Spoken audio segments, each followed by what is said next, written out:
سورۃ فاتحہ کے فضائل۔ بسم اللہ الرحمن الرحیم۔ السلام علیکم۔ یہ سورت پورے قرآن کا خلاصہ ہے۔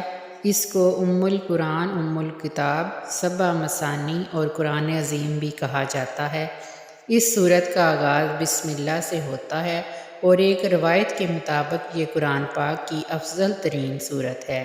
حدیث شریف میں آتا ہے کہ رسول اللہ صلی اللہ علیہ وآلہ وسلم ایک سفر میں تھے تو آپ صلی اللہ علیہ وسلم نے ایک شخص کو مخاطب کرتے ہوئے کہا، میں تجھے قرآن میں سے افضل سورت کے متعلق خبر نہ کر دوں؟ پھر آپ صلی اللہ علیہ وسلم نے سورۃ فاتحہ کی تلاوت فرمائی اور پھر اسی طرح آپ صلی اللہ علیہ وسلم نے ایک دفعہ ارشاد فرمایا، کیا میں آج ایک ایسی سورت نہ سکھلاؤں کہ جس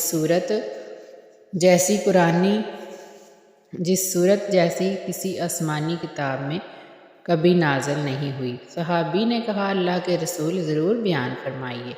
تو آپ صلی اللہ علیہ وسلم نے سورۃ فاتحہ کی تلاوت فرمائی اور ساتھ قسم کھا کر فرمایا، اس ذات کی قسم جس کے ہاتھ میں میری جان ہے، بلا شبہ تورات میں، نہ انجیل میں، نہ زبور میں اور نہ ہی قرآن میں اس جیسی سورت نازل ہوئی ہے، اور بلا شبہ سورۃ فاتحہ سبع مثانی اور قرآن عظیم ہے جو مجھے دی گئی ہے۔ صورت اس سورت کو ہر نماز کی ہر رکعت میں پڑھا جاتا ہے اور اس سورت کے ساتھ دم بھی کیا جاتا ہے، اور اس سورت کا ایک ایک حرف نور ہی نور ہے۔ نماز کے علاوہ بھی اس کو پڑھتے رہا کریں۔